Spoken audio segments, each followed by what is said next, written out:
Assalamualaikum dan salam sejahtera. Buletin Pahang edisi petang 12 Ogos 2021 bersama saya Fansurina Abdullah.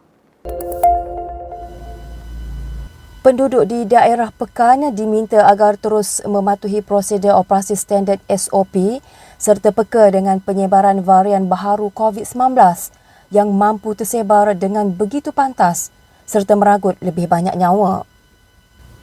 Pengerusi Jawatan Kuasa Sains, Teknologi, Inovasi, Komunikasi dan Multimedia Negeri Pahang Yang Berhormat Datuk Haji Muhammad Fakhruddin Muhammad Arif berkata, penyebaran varian Delta telah sampai ke daerah ini dan ia sememangnya membimbangkan.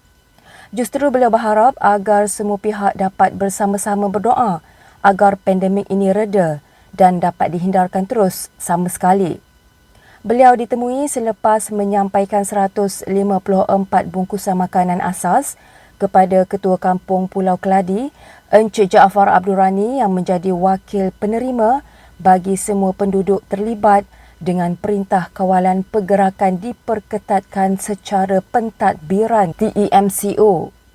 Penduduk di Kampung Baru Pulau Keladi dikenakan TEMCO bermula 10 Ogos berikutan terdapat penularan kes positif COVID-19 di kawasan berkenaan dilaporkan. Sementara itu, Yang Berhormat Datuk Haji Muhammad Fakhruddin turut meluangkan masa melawat anggota yang bertugas di sekatan Jalan Raya SCR Kampung Baru Pulau Keladi. Pada lawatan berkenaan, beliau turut menyampaikan sumbangan barangan asas kepada wakil 32 anggota keselamatan yang bertugas di SCR berkenaan iaitu Ketua Balai Polis Pekan ASP Khairil Akmar Muhammad Ramli.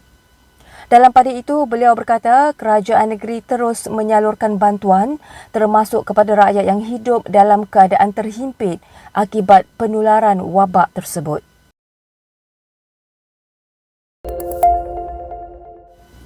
Penduduk yang terlibat dengan pelaksanaan Perintah Kawalan Pergerakan diperketatkan PKPD di Felda Jengka 7 di Maran menerima sumbangan bantuan bakul makanan daripada Kerajaan Pahang. Felda Jengka 7 terbabit telah dikenakan PKPD bermula 29 Julai lalu dan dilanjutkan sehingga 25 Ogos 2021 depan.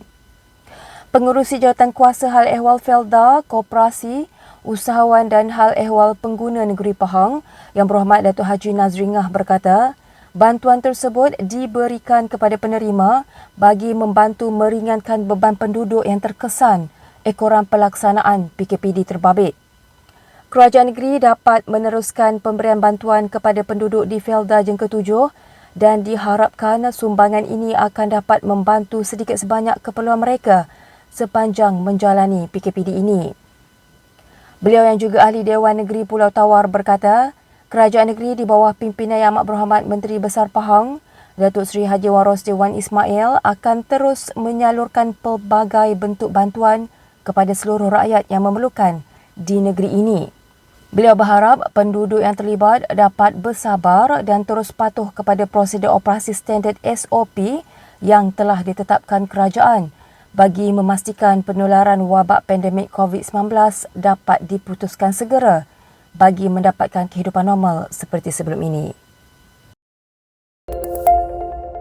University College of Yayasan Pahang UCYP menandatangani perjanjian persefahaman bersama Universitas Prima Indonesia UNPRI bertujuan merancang pengurusan spesifik bagi kegiatan pengajaran dan pembelajaran.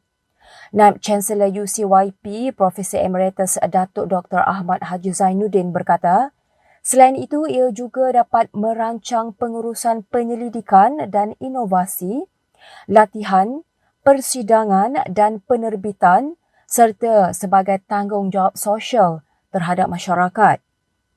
Kerjasama yang dilakukan ini akan dapat memberikan manfaat kepada kedua-dua institusi pendidikan iaitu UCYP dan UNPRI selain dapat mengeratkan kerjasama di antara dua negara iaitu Malaysia dan Indonesia dalam bidang pendidikan ini. Beliau berkata demikian pada majlis menandatangani perjanjian persefahaman di antara University College of Yayasan Pahang UCYP dengan Universitas Prima Indonesia UNPRI yang berlangsung menerusi aplikasi Zoom baru-baru ini. Turut hadir ialah pengerusi Lembaga Pengelola UCYP, Tan Sri Datuk Seri Profesor Dr. Norul Ainur Muhammad Noor dan Timbalan Rektor bagi Bidang Kerjasama mewakili Rektor UNPRI, Dr. Ali Napiah Nasution.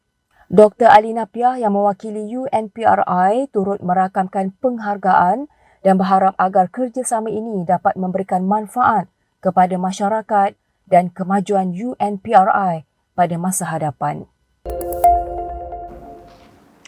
Berita itu tadi mengakhiri Buletin Pahang edisi petang bersama Unit Komunikasi dan Media Pahang. Ikuti kami di Facebook, Instagram, YouTube dan Twitter.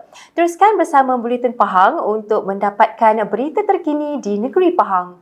Jangan lupa kibarkan jalur gemilang bagi menyemarakkan bulan kemerdekaan. Assalamualaikum.